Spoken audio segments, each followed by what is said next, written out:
Changing perspective, one woman at a time. We're very excited today. We have a guest here at the Mirror Movement. Her name is Sara Hefty. And Sara is the founder of Lux Health Coaching. I met Sara through a photographer friend of mine. And Sara, I love your bio on Facebook. And I'm going to read it here for everyone if I can. It says, Sara Hefty is a lifestyle nourishment strategist who empowers the cancer heritage, compassionate, change-ready woman to upgrade her legacy and take ownership of her lifestyle. So I really love the last part, taking ownership of your lifestyle, because I think that's huge. But I'm just kind of wondering if you can tell us a little bit about what you do and what that is. I noticed in here you mentioned cancer heritage, and so I'm guessing that's something that's close to you. And it is definitely close to my heart. So health coaching, what that is working one-on-one or in small groups with women to get them to where they want to be health and wellness and fitness-wise. Okay. So it really comes down to working with people on their cravings, on the chaos that's in their life, and to really start taking ownership of that in several areas. One is their health, one is their home, and the other is their legacy. And so getting back to your original question of cancer heritage, cancer heritage is just a way that I've found to phrase my background, because I have a lot of cancer in my family, and to really start preventing it as much as possible now, through nutrition, through lifestyle changes, through easy upgrades that I can make in my everyday living, to be able to prevent cancer as much as possible, while having a healthy and a fun and a happy life. So, how did you get started in this health coaching, or what led you down this path? Some life experience that brought you to this? Absolutely. I had actually been down at Arizona. I was looking at doing their Arizona State University. I was looking at doing their global health program at ASU, and a friend of mine introduced me to the Institute of Integrative Nutrition. And I had spent all night looking at their website. I stayed up until about 4 in the morning. Oh my gosh. And the next day I called up and I need to be in this program. Was immediately enrolled and became really involved in health coaching. I had worked in a few gyms here in Eau Claire, and I had been doing some weight loss counseling and coaching in that regards. And I really loved that work, but I knew there was more. I knew there was more to that than just here's the one program, and it works for you, or it works for this person, so it needs to work for you. Right. Whereas now, being a health coach, it's much more encompassing. And so what works for you for being healthy and fit may not work for me, and I need to find what works for myself. So being able to work at having that one-on-one experience was just so powerful, and that really turned a light on in me to be I have a responsibility, I have this obligation to get this out to my community and into people's lives. Very good. So can you share with us maybe one of your favorite success stories in the process that you've established? What's been so great is all of my clients, they've come back and they've said, you've changed my life. One girl even said, you've saved my life. And what I say back to that is, you did that. You made the choice to invest in yourself, to invest in this experience, and to take ownership. And the greatest thing is, actually she was my first client. Oh, really? We worked together, and her words were, she was a hot mess when she came in. I'm like, I can identify with that. I have been there. I think many of us probably can. Yeah, who hasn't, right?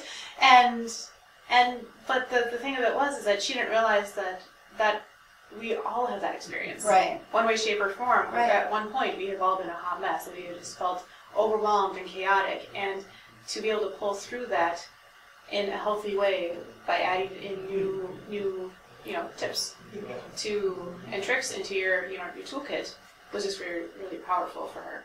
So can you tell me what's your process? Say when somebody comes to you and we've talked a lot about the chaos and other things. How do you begin, or what do you? Right. Yeah. So a lot of people, they identify with they want to lose weight, or they have sugar cravings, or life is just chaotic and they want to start taking more control of it. So the very first thing we'll do is we'll sit down one-on-one or over the phone with a strategy session. Okay. It's a 30-minute.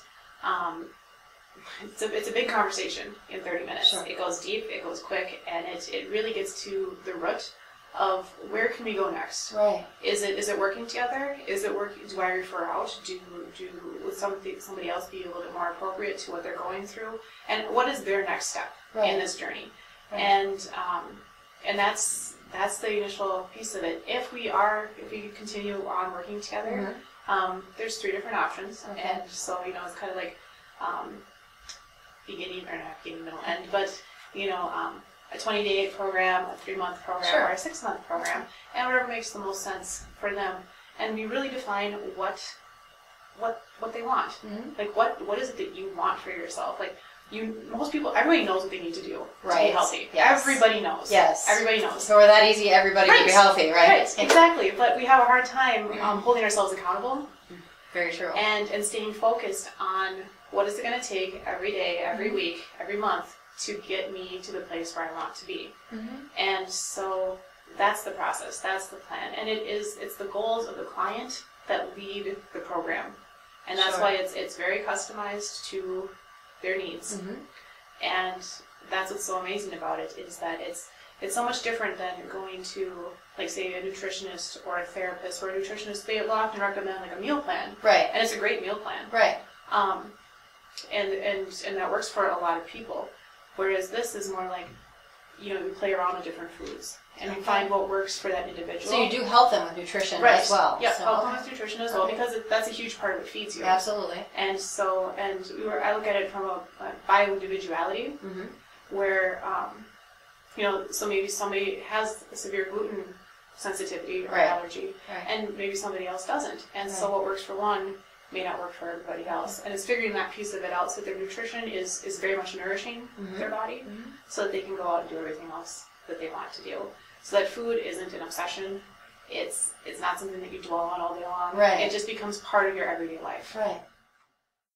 You yourself are an inspiration, and you've made a lot of changes in your own life. Can you tell us a little bit about some of the changes that I think people might be surprised to hear? Yeah, absolutely. So with the last name like Hefty, which I married into, taking ownership of our health was definitely on the forefront. My husband and I, we've been together since high school. So we've been together for 13 years. Have a prom picture and everything. It's a fairly embarrassing prom picture, but we have it. They're all that, So I embraced the Hefty name and married into it in 2007. But Brian and I, we continuously gained weight because we were so comfortable with each other. Like every year it was like another 10 pounds, another 10 pounds, another 10 pounds. I got to be, on our wedding day, I was 227, and that was the heaviest that I had been. I'm 5'7", so you can kind of, figure out how that looked. I have pictures on the website that show it exactly. And Brian had done exactly the same thing. And what we realized was that, if we want to start a family, we want to have our own legacy. Right. And we want to be raising hefty hefties. Oh, dear. God, no. So it was like, okay, well, what is it going to take, right? I know. So what I did was I really started looking at it, okay, how can I do this as a lifestyle change? Because, I've gone to the gyms, I've killed myself at the gyms, I've calorie counted, I've done all of that stuff, and it didn't work for me. And so I needed to find a way to make it as a lifestyle change. What I did is, the big shift in my mind was doing what made me happy. And that was it. And the weight started coming off.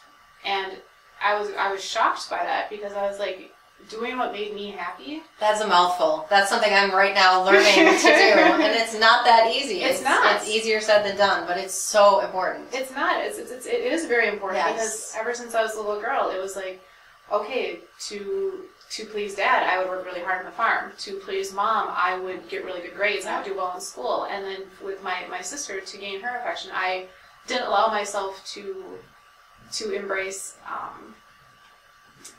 I don't want to outshine her. Right. And so I wouldn't take a lot of pride in my work. Right. I would be really proud of it internally, but I wouldn't be showy about it. Right. And right or wrong, that was just part of how I dealt with everything. And so getting into health and doing what made me happy, truly happy, I found that it was nourishing my body with really good food and learning what it meant to eat really good food. Another key. Yeah. Learning how to eat is something we often don't learn how to do that when we're growing up. Yeah, and I just started with baby steps. So I was really fortunate as a little girl. My mom took the first 5 years off of my life from teaching. Wow. And so all of my food was garden fresh. It was organic from the farm, and everything was from the garden, from the farm, spoiled rotten. And she went back to school, and she continued to cook for us throughout. And then when I was old enough to stop working on the farm and get a job in town, I immediately went into fast food. Oh. And so I always had food like readily available for me, so that's what I ate, and I didn't know any better. Well, I knew better, but I didn't care. Maybe a little bit better way of looking at it. And so throughout high school and college, I was always working in restaurants. Sure. And food was just readily available. Right. Food was readily available for me. And so for me, it was definitely starting from scratch. And so I started with the basics. I started with a high quality, spaghetti and marinara, and then adding in like plums and snap peas, and just like I started with the very basics. Right. You know what I mean? Right. And I'm still there. I'm still there, but it's the simple things. Right. And sometimes the simple things are the hardest. So true. I started eating, like, how I say this is I started eating like a normal person should, because I had no idea how that should have been done. So I started there. And then I got outside. At that point, I was down in Arizona, so I was spoiled. It was sunny, it was gorgeous, it was warm, and that's what I needed. So I was outside for an hour a day, just like literally laying in the sun, and that was fabulous. Nice. It was really nice. And I was fortunate enough to live with people who really took good care of themselves, food-wise. Right. And so like I was able to learn from them where to shop and how to go and find it, and prepare some really simple, easy, nourishing meals. Right. And then I came back home for my husband's 30th birthday. He was out getting some groceries, and I ended up calling the ambulance. Oh, yeah. no. Yeah, I had a gallbladder attack, and I had no idea what was going on. Oh. And the doctors wouldn't say it, but how I feel it happened is like because I have been eating fast food and garbage since I was 16 years old, up until for probably 10, 12, 14 years, I feel that is what caused that. Sure. Well, that makes sense. Yeah, and so then I went into the hospital. Luther took really good care of me, and but I was told in the emergency room that this is so serious, your blood work is so out of line that you might die. Oh my God! Are you kidding me? No. Hello, wake up call. Oh my God! This was after losing 35 pounds. Wow. This was after I'd already started doing things, to go in the right direction, and my body was just toxic. Oh. It was just so toxic from all those years, and I was finally allowing itself to be cleaned out. But all this, all this toxicity was coming out of my body, and it was hanging out in my gallbladder. And they were like, we're gonna have to fly you to Mayo. Seriously, who would think a gallbladder would be? I mean, that just seems like something so routine. Yeah, and normally it is. Normally it is, My but it was just so out of line. And so we waited for a couple of days. My numbers came down with what they had, with everything that they were working on with me. And I was able to have the surgery here in town. But, yeah, talk about a wake-up call. So, but when I left the hospital, the interesting thing that they said, I was like, okay, so what can I eat now? Like, you can go back to eating whatever you like. No! And I was like, you have got to be kidding me!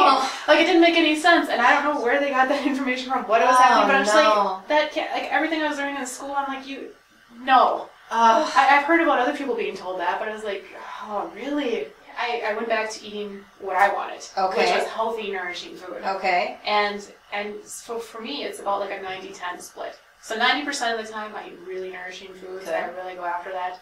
10% of the time, I just enjoy it. Right. I mean, I enjoy it throughout. I shouldn't say I just enjoy it. But, like Thanksgiving, Christmas, yes, enjoy the cookies. Enjoy whatever mom happens to be indulging in at that moment. It's all about moderation. Yeah, it is all about moderation. And just like, and not beating yourself up. Right. But just, if you're going to have some chocolate, have the highest quality chocolate you can possibly get your hands on and really enjoy it. Splurge. Yeah, splurge, invest in it. It's a treat. Yeah. Yeah. And so, long story short, for me to lose that weight, and for me to continue to lose the weight, I've been doing what makes me really happy. And I've been doing that food-wise, I've been doing that career-wise, I've been doing that with my friends, and in my relationship with my husband, we're doing things that make us happy. And wow, talk about a ripple effect. That is so true, because I'm experiencing the same thing. And you mentioned, you're doing that with your friends, and the people that you surround yourself with has a huge impact on your lifestyle. Yeah. Yeah. I mean, you talk about eating, or if you're hanging out with people that are always, going out to dinner and such, and it's just, it makes a big difference. It does. Yeah, peer pressure, one side or the other. It does. Like a charm. It absolutely does. And you would think that maybe as we get older or what have you, that wouldn't be that big of a deal, but it still is. Your friends have a huge impact on decisions you make. So family too. Absolutely. I think it goes back to that inner voice.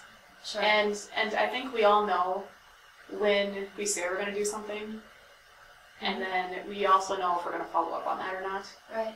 And we know when it's time to step up and to show up for ourselves. And Right. I know when we have that feeling that there's something bigger for me, Right. there's something more, there's something like, or you feel like you're holding yourself back, Right. and you really want to explore that more, Right.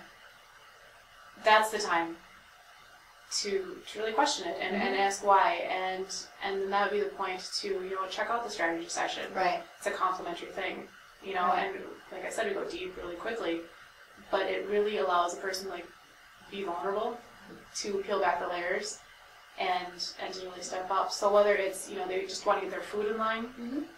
they're feeling overwhelmed, Mm-hmm. they're feeling like, hey, I do have this history of cancer in my family. That really scares me. Right. And I want to have a conversation about that. Right. That's how you know when it's time to look for a health coach. Right. Tell me about your thought about New Year's resolutions. Do you believe in them, don't believe in them, or what is kind of your... Oh no, I love your theory on resolutions. those? Yeah, resolutions, goals, intentions of any kind. Okay. I absolutely love. I Okay. absolutely love. I think it gives you direction. It gets you focused. It gets you motivated. Because I mean, you see gym memberships go up this time of year. They You do. see like everybody gets on this great They health do. kick. But then it seems to take a nosedive. It does take a nosedive. How do you Absolutely. prevent that from happening? You get support. Okay. And whether that support is from your friends, your family, from personal trainers, from a health coach, from your doctor, from whoever, from an online community, Sure. you know, you find that support, Right. because that's where we lose so much of the time, is because we don't have that support system. We're very isolated nowadays. You know, we're all behind our computers. We're all behind, you know, it's Right. like, oh, we're on Facebook all the time. That's great. Right. And that can be a great social network, and that can be a great accountability partner for a person. Right. At the same time, it's really important to develop those friendships and to develop that support system and to be able to call each other out and be like, you know, you're slacking. What's going on? Right. Why are you holding yourself back? Mhm. Why aren't you letting yourself become the most excellent version of Mhm. yourself? Very And true. yeah, and it's just sometimes it's so hard to grow into our spotlight.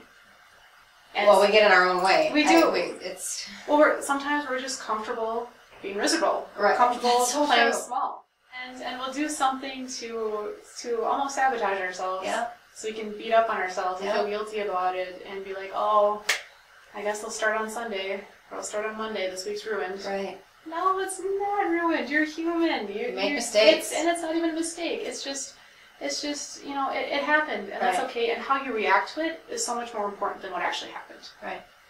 So, what advice would you give to women to help change that perspective and start being a little kinder? That's an absolutely great question. The biggest thing I can say is start incorporating gratitude into your everyday life, morning, noon, and night. That's yeah.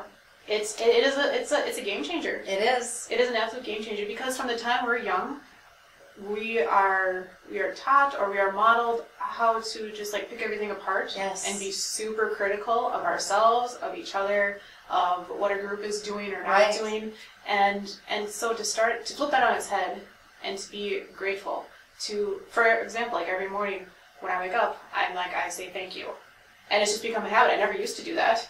Never. That's a great habit to have. You know, I'm Yeah, just like, you something. know, I'm like, thank you for this day. And it's just like, and that's really changed things. And even because I used to be very negative going from when I woke up in the morning to the time when I would like brush my teeth. Mm-hmm. And I would just have like all these thoughts popping into my head, and they're just random things. Mm-hmm. And so instead of having that voice, I just say thank you, thank you, thank you, thank you, thank you, thank you, thank you, Mhm. all the way through. And like once I get out of that, almost that negative time or negative frame of mind, Right. and I'm saying thank you, thank you, thank you, then yeah, it's not a big deal if the dog's like jumping up on me, can't wait to get outside, and you know, you flip it on its head. And one of the things that I came through was, and it's kind of a Goonie thing, but it's they call it a magic rock, and I think I picked it up from like The Secret or The Power of the Is this Magic, The one of those Secret? things, yeah. And one of those Yes. books. Well, those books, but I found, because I was a little nerd as a kid, and my mom was a science teacher, Mhm. so I had all these projects. But I had a rock collection, Mhm. because what science teacher's kid didn't have a rock collection, Right. right? Just natural. Of course. But one of the rocks that I had was from my Grandpa Carlson, my dad's dad, and it was from supposedly, it was from the top of George Washington's head at Mount Rushmore. Oh my goodness. This is the legend. So, This is the legend. This is the legend. well, Yes, so. it's a piece of granite, who knows? Yeah. This is the Okay. legend. I was a little We'll go bit with at it. So this is what I choose to believe. But anyways, I made that like my gratitude rock. Oh. So like every night before I go to bed, I actually moved it into my office now. Really? So you still have this? Still have it. Wow. Yep. I still even have like a little box that I wrote the little story in. No kidding. 1944, Grandpa Carlson, da da da. But I kept it, and it's just my way of being thankful for where I am, for looking around in my office and just being like, I'm so lucky to be here. I'm so thankful to be here. I'm so thankful I get to help so many people, and really share what I'm doing with a community of women that's just a powerhouse. And to really continue to grow and develop and to share and just to see that ripple really just continue to grow. All started with being grateful for what I already had. Know that it's okay to be totally vulnerable. Your friends and family are there for a reason. They love you, and to start opening up and sharing that vulnerability will bring you so much closer. It's just it's a powerful thing, and to know that it's okay to do that, and it's okay to not be perfect, and start there. Start with the people in your inner circle. If you don't feel that that's appropriate, or you're just not there yet, or it's just not the right time, find us online and just reach out. Find somebody to talk to. Right. Absolutely.